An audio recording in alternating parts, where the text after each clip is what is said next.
महापुराण की कथा का रसतत्व आप और हम श्रवण कर रहे हैं। 7 दिन की कथा में मेरे देवाधिदेव महादेव के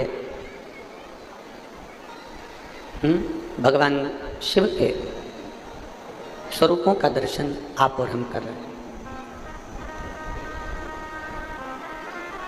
एक मनुष्य देह, एक मानव का शरीर जिसमें पुण्य भी बहुत है और जिसमें पाप भी बहुत है। अब पसंद आपकी और हमारी होना चाहिए कि हमें पुण्य पसंद आ रहा है कि पाप पसंद आ रहा है।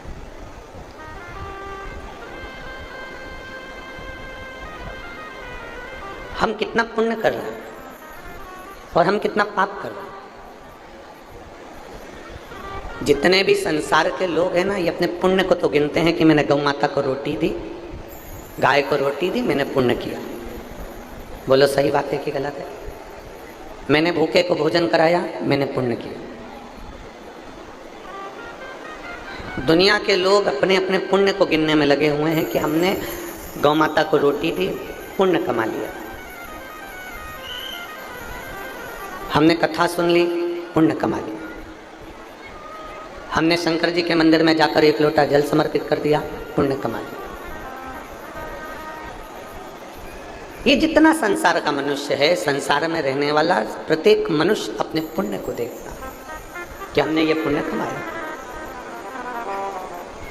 परशु महापुराण की कथा कहती है कभी कभी पुण्य के साथ में पाप का भी एक प्रारंभ हो जाता है। कभी कभी पुण्य के साथ में हम पाप भी कर बैठते हैं। सबसे पहली रोटी किसकी बनती है? जम के बोलो जरा। सबको मालूम है, जितने यहाँ बैठे हो परतवाड़ा में, और जितने आस्था चैनल पर सुन रहे हैं, जितने फेसबुक यूट्यूब पर सुन रहे हैं, जितने मोबाइल पर सुन रहे हैं, वो भी जानते हैं कि सबसे पहली रोटी गौ माता की बनती है।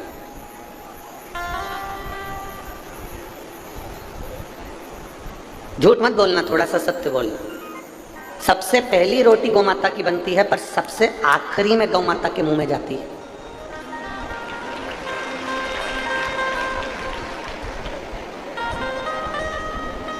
कोई कोई ऐसा होगा जिसके घर में पहली रोटी बनी और गाय के मुख में पहले ही चली गई, पर हम तो नहीं कह सकते। बोलो री जीजियों परतवाड़ा की सत्य है कि गलत है? और मेरा विश्वास करता है एक भी जीजी मेरी झूठ बोलने वाली नहीं है, वो सत्य ही बोलेगी कि पहली रोटी गाय की बनती है, पर महाराज जी वो रोटी सबसे पहले गाय के मुख में नहीं जाती है, डब्बे पर रखी रहती है। फिर धीरे धीरे घर का पूरा फैलारा उठ जाता है, सब खाना खाकर चले जाते हैं, भोजन करके चले जाते हैं। तब दोपहर में या शाम के 3-4 बजे जब गाय आती है, तब वो रोटी उसके मुख में जाती है। बनी कब थी? सबसे पहले। गई कब? सबसे आखिरी। अब वो रोटी में चींटी हो गई, पानी पड़ गया, थोड़ी कल्ली ठट हो गई, थोड़ी सूख गई, उस पर जो सब्जी या शक्कर या गुड़ रखा था वो भी चींटियों ने घेर लिया। आखिरी में वो गौ माता के मुख में गई। अब पहली रोटी ही अगर बनी थी और वो गाय माता के मुख में चली जाती तो पुण्य 4 गुना मिलता कि नहीं मिलता? बोलो, जम के बोलो जरा। मिलता ना, पर वो गौ माता के मुख में आखिरी में गई है। जैसे रोटी पहली बनी और आखिरी में गाय के मुख में गई, उसी तरह हमारा जीवन है।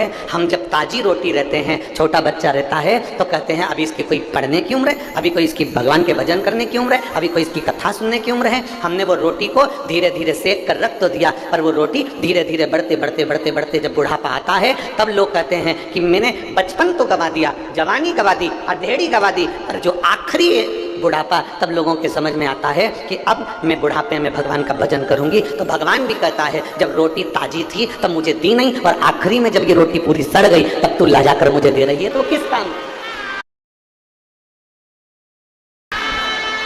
उस रोटी का मतलब क्या? और बचपन खेल में खोया, जवानी नींद भर सोया, और बुढ़ापा देख कर रोया, सिराने मौत हंसती है। बचपन खेल में खोया, जवानी नींद भर सोया, बुढ़ापा देख कर रोया, सिराने मोट हंसती है। अंत समय में जब बुढ़ापा आया तो मृत्यु भी तुम्हारे ऊपर हंस रही है कि बचपन गवा दिया, जवानी गवा दी, अधेड़ी गवा दी। रोटी ताजी थी, भगवान को नहीं दी। रोटी ताजी थी, परमात्मा को नहीं दी। शरीर अच्छा था, तब भगवान को नहीं दिया। और जब रोटी पूरी गल गई, शरीर पूरा बेकार हो गया, आंख से दिखाई नहीं दे, कान से सुनाई दे नहीं दे, मुंडा में सारा सोफा सेट निकल गया। 32 सोफा सेट थे, एक भी नहीं बचा, सारा निकल गया। किसी किसी ने तो नकली साजड़ का लगवा रखा है, किसी किसी का सोफा सेट तो फ्रिज में कटोरी में रखा रहता है। एक बार किसी का सोफा सेट, बच्चे लोग जो झोली लेकर आते हैं, उसमें किसी का दान में आ गया था।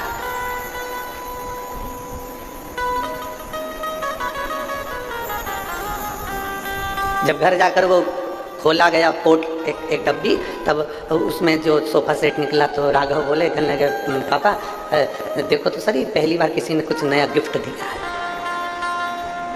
जो खोल के देखा तो उसमें पूरी 32 थी, पूरे दान। और बड़े बड़े विषय, चाबी की याद आती है ताला खोलते समय। बोलो बोलो जम के, सही बात है। चाबी की याद कब आती है? ताला खोलते समय। चश्मे की याद आती है अखबार किताब पढ़ते समय। दांत की याद आती है खाते समय। और भगवान की याद आती है मरते समय। अंत समय में याद किया जाता है परमात्मा को, अंत समय में। तो भी मेरा परमात्मा तुम्हें निभा लेता, तो भी कहता कोई बात नहीं। अंत समय प्रभु आना पड़े, और वचन दिया आए ना आए प्रभु कुटुंब कबीरा।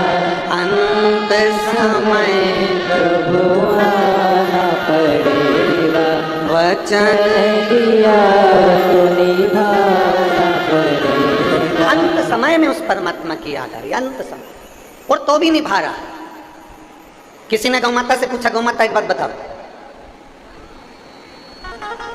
सबसे पहली रोटी घर में बनती है और सबसे आखिरी में तुम्हें मिलती है, तुम दुआ देती हो कि बद्दुआ देती हो?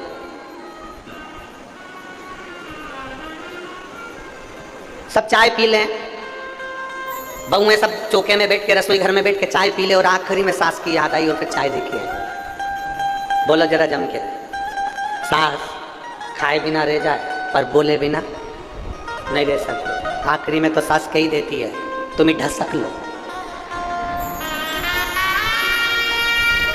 तुम ही चर लो, तुम ही खा लो। अब याद आई मेरी याद आप कर रही हो। जब तुमने सबने चाय पी ली तब याद आई तो तुरंत गर्म करके लाके मेरे को दे दी। सास अपशब्द कह सकती है, किसी को बहुत लेट अगर भोजन दिया जाए, सब खा लें उसके बाद दिया जाए, तो वो भी अपशब्द कह सकता है। पर गौ माता कहती है कि मुझे पहले बनी हुई रोटी आखिरी में भी मिलती है ना, तो भी गौ माता कहती है तो भी मैं, जो मुझे रोटी देता है, जो बनाता है, जिसकी कमाई से अन्न आया हुआ होता है, और जिसने जमीन में अन्न को बोया हुआ होता है, और जिस पसीने की कमाई से ये धन आया हुआ होता है, मैं पूरे परिवार को तार देती हूँ, पार लगा देती हूँ। वो गौ माता कहती है।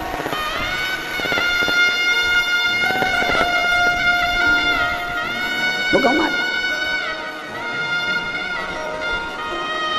भले तुम बाद में दिए तो भी उसने कल्याण कर दिया। कल हमसे किसी ने प्रश्न किया था कि गुरुजी, आजकल लोग नकली का दिखावा बहुत करते हैं, मस्तक पे चंदन लगा लेंगे, बाल बढ़ा लेंगे, त्रिपुंडा लगा लेंगे, गले में रुद्राक्ष पहन लेंगे, और कितना कितना भस्मी रमा लें, और कितना दिखावा करते हैं आज के ज़माने में। आप कुछ कहते नहीं हो? हमने कहा क्या कहें? शिव महापुराण की कथा तो यहाँ तक तुलसीदास जी कहते हैं कि तुलसी झूठे भगत को, तुलसी झूठे भगत को मान रखत भगवान। तुलसीदास जी का चरित्र कहता है कि भले वो झूठा भगत हो, भले उसने झूठ का स्वांग रच रखा हो, भले वो लोग को दिखाने के लिए भगत जी बन गया हो, भले दुनिया के लोगों को दिखाने के लिए उसने चंदन लगा लिया हो, भले दुनिया के लोगों को दिखाने के लिए उसने माला पहन ली हो, भले दुनिया के लोगों को दिखाने के लिए वो झूठा भगत बन गया हो, इसके बाद भी मेरे शंकर भगवान भले झूठा भगत है पर मेरा शंकर उसका कल्याण कर ही देता है।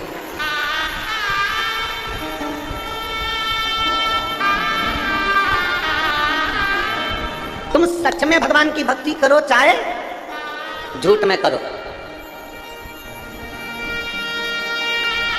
एक व्यक्ति था, वो रोज मंदिर में जाता और गीता जी का पूरा पाठ करके भगवान को सुना देता, पूरे अध्याय 18 के भगवान को सुना देता, गीता जी का पाठ पूरे के पूरे पाठ। अब जो गीता जी थी वो पूरी संस्कृत में थी और वो जो व्यक्ति था उसको संस्कृत आती नहीं थी, तो बस वो तो जो उसमें मिल जाता वो उसको पाठ पढ़ देता और सुना देता था, भगवान को पाठ करके सुना देता। 18 साल हो गए उसको गीता जी का पाठ करते करते मंदिर के अंदर, परंतु उसकी जो संस्कृत में जो मंत्र बोलता था वो सब टूटे फूटे जो उससे बन जाता वैसे। 18 साल के हो गए पाठ करते करते, एक दिन मेरे भगवान उसके सामने प्रकट हो और मेरे द्वारिका नाथ, मेरे कृष्ण, मेरे कन्हैया, मेरे द्वारकाधीश, मेरे गोवर्धन नाथ, मेरे श्री जी बाबा, मेरे ठाकुर जी, मेरे लाडले, मेरे गोपाला, मेरे कृष्ण उसके सामने प्रकट हो गए। और प्रकट होते से नारायण ने कहा, क्या मूर्खता कर रहा है? रोज सुबह से उठकर आ जाता है, गीता जी का पाठ करने बैठ जाता है और पाठ का एक भी श्लोक तो अच्छा नहीं बोलता, सब टूटा फूटा बोलता है, बंद कर। इतने में तो वो व्यक्ति उठा और खूब जोर जोर से नाचने लगा। अब भगवान ने पूछा, क्यों रे, मैं तुझे डांट रहा हूं और तू नाच रहा है? मैं तुझे डांट रहा हूं और तू नाच रहा है, क्यों? वो व्यक्ति बोला, मैं तो हमेशा समझता था कि पत्थर की मूर्ति सुनती नहीं है, मैं अगर आड़ा टेढ़ा भी बोलूंगा तो मूर्ति क्या सुनेगी, पर आज मुझे खुशी इस बात की हो रही है, कम से कम तुम ध्यान लगाकर मेरी गीता जी सुनते तो हो। तुम ध्यान लगाकर मेरी गीता जी सुनते तो हो कि मैंने गलती क्या करी है, तुम ध्यान लगाकर सुन तो रहे हो कि मैंने क्या बोला। भगवान कृष्ण ने उस व्यक्ति को उठाया और अपने हृदय से लगा लिया। कृष्ण कहते हैं, कोई झूठ से जपे चाहे सत्य से जपे, मेरा नाम जपने वाला एक दिन पार उतर ही जाता है। मरा मरा कहे सो राम निकल गया तो पार उतर गया। आप भले किसी भी भाव से जपो पर जपो, आप किसी भी भाव से मंदिर जाओ पर जाओ। हमसे लोग कहते हैं तुमने दुनिया के लोगों को लालची बना दिया, जो भी मंदिर जाता है कुछ ना कुछ मांगने के लिए जाता है। हम कहते हैं कैसे भी जाए, यहाँ शास्त्र कह रहा है, तुलसी झूठे भगत को मान राखत भगवान। कैसे भी जाओ तुम भगवान के मंदिर तो जाओ, तुम एक लोटा लेकर जल भरकर भगवान के दरवाजे तो पहुंचो। तुम्हारी देने की आदत तो डालो कि घर से भरा हुआ लोटा लेकर रोज मंदिर में जाते हो और भगवान को देते हो। 3 दान बड़े होते हैं, कन्यादान, गौदान, जलदान। जल का दान इसलिए आप लोगों से हम हर कथा में कहते हैं कि अपने घर से आना तो पानी की कितनी बोतल लाना? 2। साथ में क्या लाना? छाता। साथ में क्या लाना? बिछाने का और ओढ़ने का। मान लो टेंट में जगह नहीं मिले तो अपनी चादर बांधी बैठ गए, छाता लगाया बैठ गए। पानी की 2 बोतल लाने का इसलिए कहते हैं कि एक बोतल का जल तो तुम पी लो और दूसरी बोतल तुम्हारी अड़ोसन पड़ोसन पीछे वाली धड़ोसन।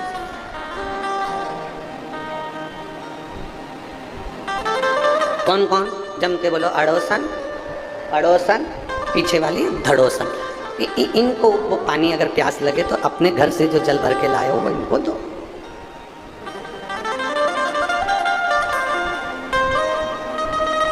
तो एक जनी ने पूछा, गुरुजी तुम पीछे वाली को धड़ोसन क्यों कहते हैं? हमने कहा कुछ भी गलती करेगी ना धम्म से दे, इसलिए उसका नाम धड़ोसन। अब तुम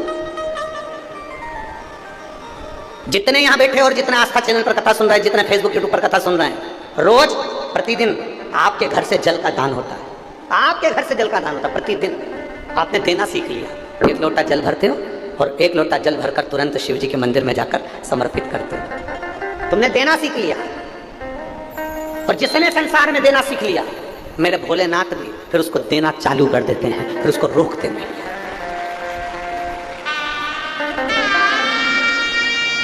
का अपमान सहन कर लेते हैं, पर शंकर अपने भक्त का अपमान कभी सहन नहीं कर पाते हैं। उसका जवाब तो मेरा देव आदित्य महादेव देता जरूर है, थोड़ा देरी से देता है, पर देता जरूर है। शिव खुद के अपमान का जवाब भले ना देंगे, शंकर अपना अपमान सहन कर लेंगे। शिव अपना अपमान सहन कर सकते, पर अपने भक्त का अपमान सहन नहीं कर सकते। उसका जवाब देव आदित्य महादेव देता है। समय आता है, समय की प्रतीक्षा करना चाहिए। इसलिए बार बार कहते हैं, मत बुरे कर्म कर बंदे वरना पछताएगा, भगवान की आंखों से तो बच नहीं पाएगा, तू बच नहीं पाएगा। अरे ओ अज्ञानी मत करना तेरे कर्म का फल भी तू ही पाएगा, जैसा किया तूने तेरे आगे आएगा। मत बुरे कर्म कर बंदे वरना पछताएगा, भगवान की आंखों से तो बच नहीं पाएगा, तू बच नहीं पाएगा। प्रयास करिए। देवर्षि नारद को समझाया, नारद तुमने कामदेव पर विजय प्राप्त करी, पर यह बात मत बोलना। नारद मानने को कहाँ तैयार हो, उन्होंने जाकर बोल दिया भगवान विष्णु को कि शंकर भगवान कामदेव को नहीं जीत पाए थे, मैंने जीता। शंकर भगवान में इतना बल नहीं था जितना बल मुझ में था।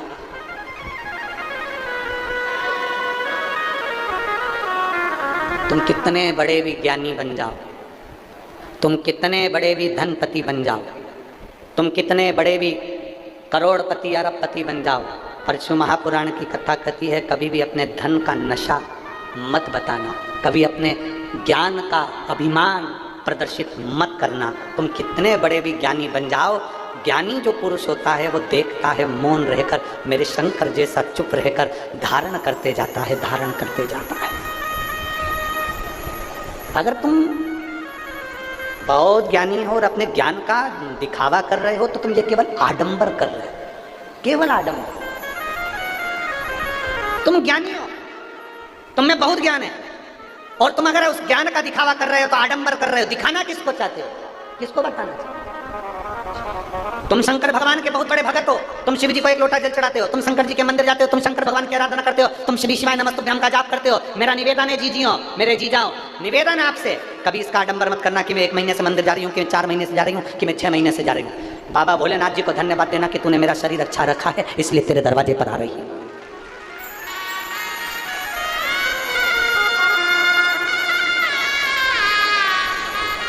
भगवान देवादिदेव महादेव को धन्यवाद दो कि तूने मेरा शरीर अच्छा रखा है, जो तू तेरे दरवाजे पर बुला रहा है। अगर ये शरीर बेकार हो जाता, लकवे जैसी बीमारी हो जाती, पैरालिसिस लग जाता, कोई किडनी, कोई लीवर, कोई कैंसर जैसा रोग, कोई मालूम पड़े ट्यूमर जैसा हो जाता, तो लोग पलंग पर पड़े देते, कौन तेरे मंदिर पर आता? भोलेनाथ जी से कहते रहना, बाबा इतनी कृपा बना कर रखना कि मरते दम तक भी तेरे मंदिर पे बुलाते रहना। पलंग पर मत पटकना, जमीन पर मत पटकना, हॉस्पिटल में मत पटकना, तेरे दरवाजे पर बुलाते रहना। इस शरीर को चलाते रहना और तेरी चौखट पर बुलाते रहना। बाबा इस शरीर को दूसरे के अधीन मत करना, बाबा ऐसी कृपा करना कि मैं अपने कपड़ों को खुद पहन सकूं, मेरे कपड़े कोई दूसरे ना पहनाए, ऐसी अधीनता मत देना। हॉस्पिटल में ले जाकर मत पटक देना, कहीं किसी दशा में मत पटक देना। बाबा ऐसी कृपा करना कि मैं अपना काम खुद कर सकूं, अपने शरीर का प्रयोग मैं खुद करूं। चलकर तेरे दरवाजे पर आऊं और फिर निवेदन करूंगा परतवाड़ा की जीजियों से, निवेदन करूंगा फेसबुक यूट्यूब पर कथा सुनने वालों से, निवेदन करूंगा आस्था चैनल पर कथा सुनने वालों से कि भगवान से प्रार्थना करना कि तुम्हारे नजदीक में कथा हो। और अगर भगवान ने तुम्हें 4 व्हीलर गाड़ी दी है, ट्रैक्टर दिया, ट्रॉली दी, गाड़ी दी, पिकअप दी, मोटरसाइकिल दी, भगवान ने तुम्हें साइकिल दी, भगवान ने तुम्हें गाड़ी दी है, तो भगवान से प्रार्थना करना कि मेरे नजदीक में जब कथा हो तो मैं भी 4 लोगों को अपनी गाड़ी में बिठाकर कथा सुनाने के लिए लेकर जाऊं। ऐसी कृपा, ऐसी दया करना कि मेरी गाड़ी सत्संग के काम आए, ऐसी दया को करना, ऐसी कृपा। बेकार शरीर किसी और अन्य काम में आए, झूठ बोलने में, कपट बोलने करने में, छल बेईमानी में काम में आए तो क्या मतलब, क्या मतलब?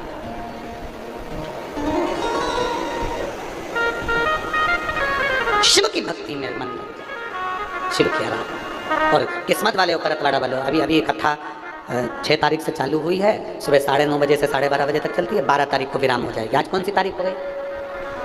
कितने दिन की कथा और बची है? 4 दिन। 12 तारीख को विराम हो जाएगी। 16 तारीख से कुरुद छत्तीसगढ़ में शिव महापुराण की कथा दोपहर में 2 बजे से 5 बजे तक प्रारंभ हो जाएगी। ये 12 तारीख को विराम होगी और 16 मई से छत्तीसगढ़ कुरुद में कथा प्रारंभ हो जाएगी दोपहर 2 बजे से 5 बजे। उस कथा का नाम हमने दिया गौरी शंकर शिवपुराण। वहां प्रारंभ मिले मौका अपने नजदीक में, भगवान से कहना ये शरीर ऐसा बनाकर रखना तेरी कथा में पहुंचता है। एक पत्र है, पत्र थोड़ा लंबा ज्यादा है पर अच्छा है। योगिता शिवलाल सोजारे, मुकाम बागडोह,